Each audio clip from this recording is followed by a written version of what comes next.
শক্তিমন্ত্ৰী নন্দিতা গাৰ্লুছাৰ বিৰুদ্ধে চিৰাঙত ৰাইজৰ উত্তাল প্ৰতিবাদ। চিৰাঙৰ বাছুগাঁৱৰ সমীপৰ ভুটিয়াপাৰাত ৩৬ ঘণ্টা ধৰি ব্যাহত হৈ আছে বিদ্যুৎ সেৱা।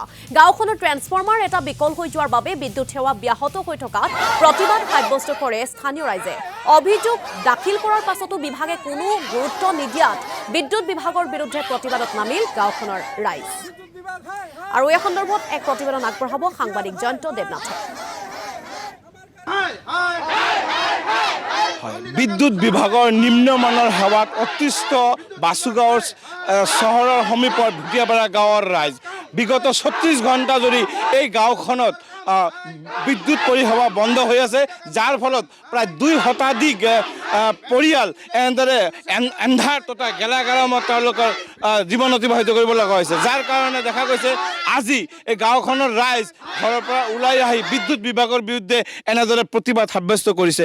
আচলতে ৩৬ ঘণ্টা ধৰি এইটো অঞ্চলত কিয় বিদ্যুৎ পৰিষেৱা ব্যাহত হৈ আছে, কিয় এই অঞ্চলৰ ৰাইজে বিদ্যুৎ পোৱা নাই, এই সম্পৰ্কে জানিবলৈ মই এই অঞ্চলৰ ৰাইজকে মই প্ৰশ্ন সুধিছোঁ আৰু আগুৱাই আহিব। আচলতে এইটো গাঁৱৰ ৰাইজে আজি বিদ্যুৎ বিভাগৰ বিৰুদ্ধে প্ৰতিবাদত ওলাই আহিছে কিহৰ কাৰণে এইটো অঞ্চলত আজি ৩৬ ঘণ্টা ধৰি বিদ্যুৎ পৰিষেৱা বন্ধ হৈ আছে? আজি ৩ দিন আগতে বিদ্যুৎখন আমাৰ এইখন গাঁৱৰ পৰা কৰ্তন কৰে। আমি যদিও বিদ্যুৎ বিভাগৰ কৰ্তৃপক্ষক অৱগত কৰাওঁ, কালি দিনৰ ১২ বজাত আহি তেখেতে ট্ৰেন্সফৰ্মাৰখনত আহি লাইন দিয়ে আৰু ডাইৰেক্ট লাইন কৰাৰ কাৰণে ট্ৰেন্সফৰ্মাৰখন বিকল হয়। তাৰপিছতো আমি বিদ্যুৎ বিভাগক অৱগত কৰাওঁ। বাছুগাঁও স্থানীয় অফিচত অৱগত কৰাৰ পিছত আমাক ফোনযোগে জনায় যে এইখন যিখন ট্ৰেন্সফৰ্মাৰ আছে সেইখন ট্ৰেন্সফৰ্মাৰ বিকল হৈছে।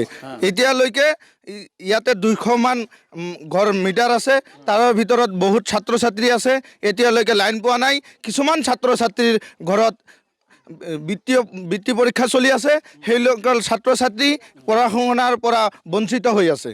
ক'ব লাগিব যিহেতু এতিয়া বিদ্যুৎ ওপৰতে স্থানীয় ৰাইজসকল নিৰ্ভৰ আৰু বিদ্যুৎ পৰিষেৱা ব্যাহত হোৱাৰ কাৰণে এই অঞ্চলৰ ৰাইজে এই গেলা গৰমত নিশা তেওঁলোকে উজাগৰে কাটিব লগা হৈছে, বা যিসকল ছাত্ৰ ছাত্ৰী আছে তেওঁলোকে অধ্যয়ন কৰিব পৰা নাই। কিছু সংখ্যক মহিলা আছে।